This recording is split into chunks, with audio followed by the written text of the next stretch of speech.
Good morning to you people of God. This is the day that the Lord has made. We gonna rejoice and be glad in it. I am so glad, y'all, to be in the land of the living. One more time, to God be the glory. Won't he do it, y'all? Can I get an amen? Woke you up this morning, clothe you in your right mind on this awesome Monday. We better give God some praise in here. Honey, I'm giving him some praise right here in my living room. Now, I have a word for you today. I'm going to jump right into this word, okay? Because I want you to know, people of God, you have power. And the power that you have is such a blessing because everybody doesn't have it. And I want you to remember that even if you're thrown in the fire, even if life is throwing all kind of lemons at you, you're able to make lemonade. Listen here, you are stronger than you think. Don't allow this pandemic, the things in this world, to cause you to fret and for you to lose your faith, okay?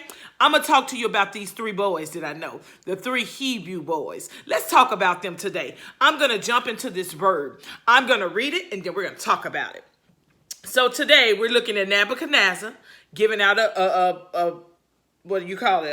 I'll say giving out something that he wants the people to do, and because it's not Christian-like, you've been through some things where your job and everybody else and threw out stuff that's not of your belief, and they have to stand up for themselves. The three Hebrew boys have to stand up to the king now.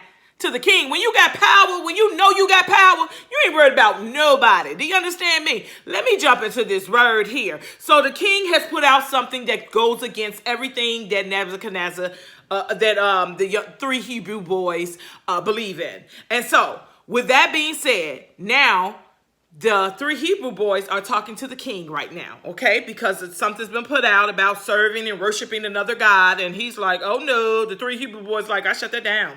Just like now, you hear everybody in the world telling you, oh, curse God and die. They got some of that Job wife syndrome, curse God, forget him.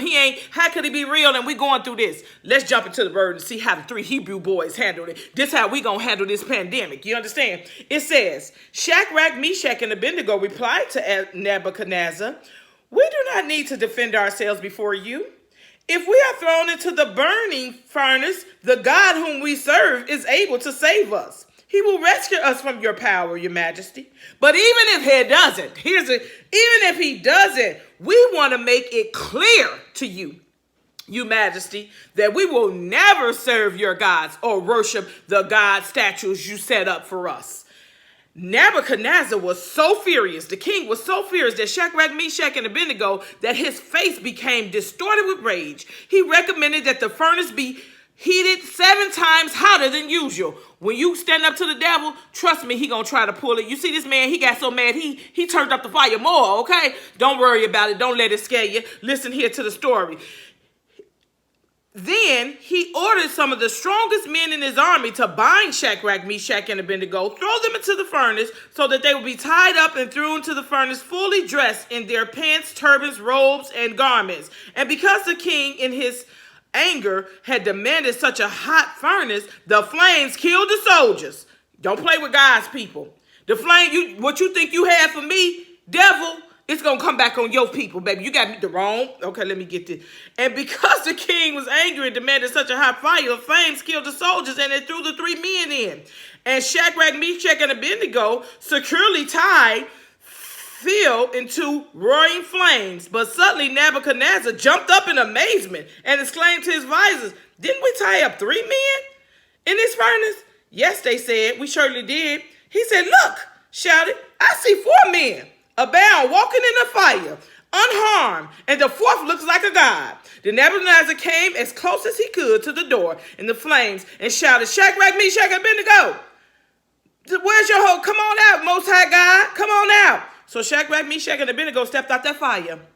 And when the officers, officials, governors, and advisors crowded around them and saw that the fire had not touched them, not a hair on their head was seen, and their clothing didn't even smell of smoke. I'm going to tell you right now, that's a word for you today. I know you're going through some things. I know you feeling like you want to give up, but I'm going to tell you something. You keep on pushing. You keep on striving for Jesus. You keep on putting your head up and saying, Lord, for you I live, for you I die. Listen to me, people of God. We have power. Listen, and when you come out, you ain't what you already look like. But when you come out, you're going to be pure as gold. The fire that you in right now ain't going to even smell of it. Your clothes won't even smell of it. Do you understand me? I want you to know that God has your back. Don't think you're walking this thing alone. Shadrach, Meshach, and Abednego, it was three of them went in there. Oh, glory, but watch how God shows up. He will never leave nor forsake you. He will walk with you in this fire. So listen to me, guys. I don't want you to miss what I'm telling you. You are going to come out, and you're going to come out pure as gold. Be like Shadrach, Meshach, and Abednego, untouchable, trusting God and obeying him. And so, guys, I'm excited about this word today because somebody needs to know that they can do it, that they can push forward. And so I want you today to push forward, knowing that God is with you. I love you. There's nothing you can do about that. Like and subscribe to my channel. Comment. Love you guys. Talk to you tomorrow, Tuesday.